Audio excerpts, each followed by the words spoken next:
What did you learn when you ran in Rutherford County? What did you learn about the county? What did you learn about running? What advice do you have for a candidate going forward? I learned that it's a big county. And luckily I only had a little sliver of it. One thing that I learned was that the platform I was running on is a popular platform. Increasing the minimum wage, having affordable health care, no real resistance. I think where the rub comes is redistricting. You only have so many folks that are going to vote for you just outright. And you have to really, really dig for the rest of those votes. I think going forward, for anybody that decides to run again, advice I've given is, hit Laverne really hard, because Laverne is growing a lot slower than Smyrna, but it's more likely to vote left because it's a real working class city. So I think that's one of the big things. Trying to think of something else. Oh wow. It was a journey, meeting so many people. I think once you really start to listen to some of the concerns of Trump voters, they're economic, and I don't understand why they voted for him, why they voted for the person, the billionaire that has never struggled. But I think we really need to target our message to get them into the fold, because I think our policies benefit them more than Republican policies would benefit them. Well, it seems that they're kind of looking for a champion, and unfortunately we haven't done a very good job of championing some things over the last 10, 20 years. Right, and I think we really need to start talking about power. That's something I think we don't tend to do. Policy is power frozen, so we need to really think of what good economic policies, what good healthcare policies that we can come up with and implement to help everybody. And I think, like I said, power. We don't tend to talk about it. The right talks about it all the time. That's what they're obsessed with. We need to start talking about it and figuring out how we can use it for good, and maybe even distribute it out to the masses. And you've done work with LGBT rights also. Would you like to speak on that first? Yeah. So I'm out. So I was a candidate that was out running, and I didn't get any flack for it, surprisingly. My opponent didn't use it against me. I actually went to school with his sons, so that may have been part of it. But I've actually texted him the other day, and I'm like, hey, there's this position that's maybe opened up. What do you think about that? But it's really interesting. People say, you can't do this when you run, you can't do that when you run. I tell you, figure out what works for you, throw the rest out the door. Because people, I think, are really obsessed with, you can't do this, you've got to be super conservative in Tennessee, you can't, you talk about the issues, have a really good message, and I think you're going to see people gravitate towards you because you're you, you're genuine, you don't feel stuffy, you're not the same old politician. I think that's what the Democratic Party needs to, what the Democratic Party needs to understand is that you can't have the same old. You're trying to be different from the Republican, you're not trying to be Republican-like. So I think that's what we really need to figure out, where we really need to go in the future. Great. Jackie, you ran a workshop yesterday on multiracial organizing. Perhaps you can speak to that, and also how we build across lines, and how we also make sure that people's interests are protected, and people's rights are protected, and people's leadership comes to the forefront. One of the things we talked about yesterday is noticing that people, and I'm noticing, I think, a little bit, although I'm early in my journey, that people aren't as loyal to party. To me, people are more concerned about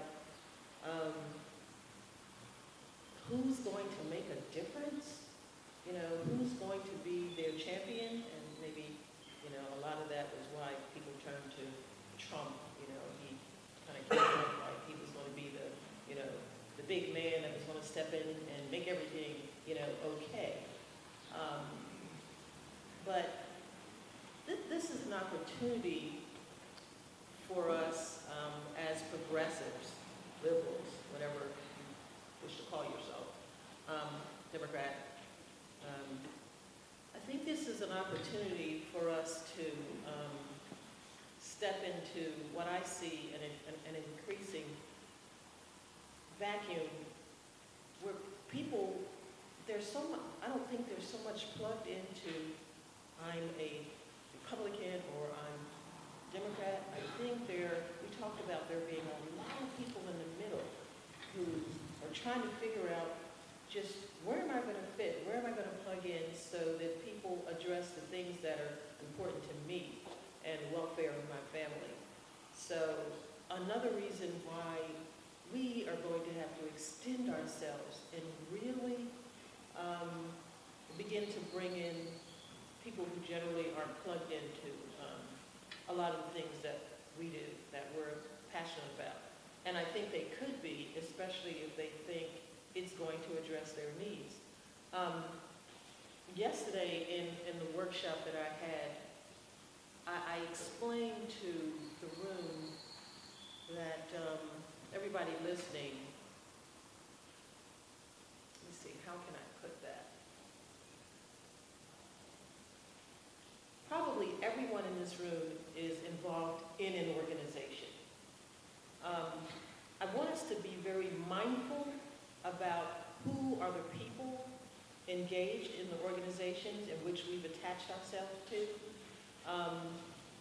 Look around the room and see if there are people who may think a little bit different from you in their philosophies about life.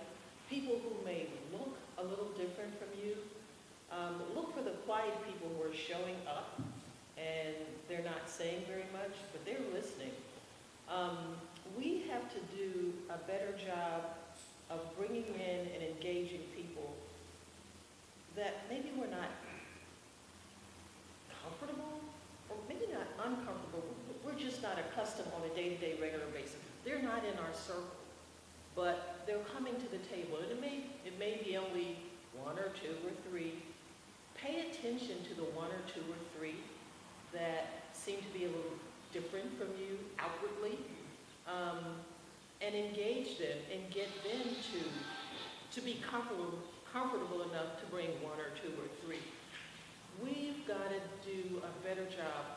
I think we consider ourselves to be the inclusive party, but we've got to do a lot better.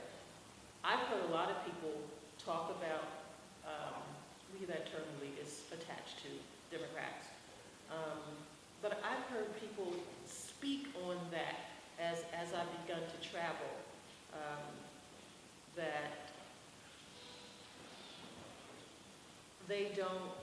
the party doesn't always necessarily have party leaders or people in key committee positions that seem to necessarily express their interests or have enough things in common with them. So we're going to have to really be intentional about how we reach out and bring people in who look, or people who don't move in our circle, who have a slightly different viewpoint on something that we may believe very strongly.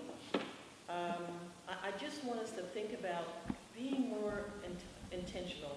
Make yourself a little uncomfortable in your reach and trying to draw other people in. We have to stop being comfortable, period.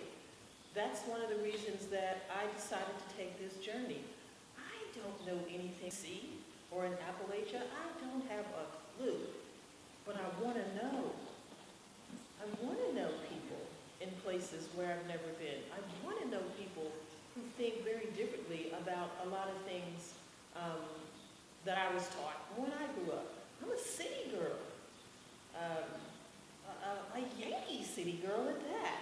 So I have a lot to learn about other people who have a different way of life. And I want to. I sincerely want to. So we have to, all of us, we have to sincerely want to do a better job of reaching out to people that we consider other, even though they may be affiliated with our party, but they're still other. We have to get rid of that mindset and go out and grow our party. Yeah, I totally agree. That just kind of reminds me of when I was campaigning. I had a house party at Mike Cannon's mom's house. She's on the Republican end. Very much so. But she got to meet me. She got to meet my husband. And Mike told me that she may be supporting marriage equality. And, just after that conversation of just existing, basically, just being there and being a human being. So I think we have to engage in a multitude of ways. I think we need to guide these new activists that are coming in and kind of, because everybody's really excited. You see a lot of energy, and I believe you got to go where the energy is, personally. But there's a learning curve as well. So I think we have to really guide those folks and, okay, this is how it's kind of done. Let's break the mold a little bit. So I think that's the big thing. We definitely need to engage the new folks and keep them in. We need to expand our party, expand our reach. I think we really need to do something about gerrymandering. I think that's the big thing I'll probably keep coming back to, whether that's suing the state or whatever you have to do, because that is where the policy stops for us almost sometimes, because you only have so many votes, and the votes are so cut up across a particular area, it's almost impossible to win. Thank you. And I'd like to introduce Erika Porter here from SOCM in Maury County and the Fight for Equality. Erika, why don't you say a few words about what you've done and been involved in, and then I'm going to put the mic on the floor and people can engage with these folks. Hi, as stated, I'm Erika Porter, and I'm a member of SOCM, and I'm a part of the Maury County Chapter here in Tennessee. I've been a part of SOCM since June 2016, so I'm still new. I'm still learning a whole lot of things, and since my time with this organization, I've seen so much within the county alone. When I first got there, SOCM was rallying for the public school system in Maury County. There are some concerns regarding racism against the students. There's also concern regarding the treatment of school staff. To be specific, there was a lady named Patricia Hawkins, and she was unfairly terminated. So SOCM was rallying on her behalf to have her story heard and to help get her decision overturned, appealed, if you will. We didn't win that fight, but Ms. Hawkins ended up running for county commissioner, and she won that seat. So that was pretty awesome. She's also a part of SOCM, so we have her, and we have her position to kind of help influence some things, some concerns. We continue to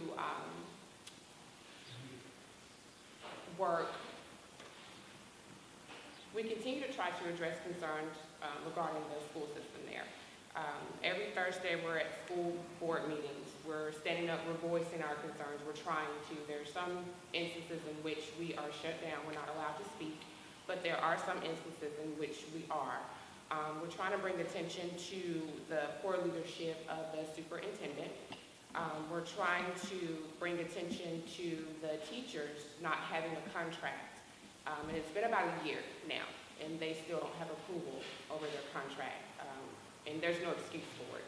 We stand up, we ask, what's the reason for this not being approved, and we get the runaround, basically. I mean, it's been a year.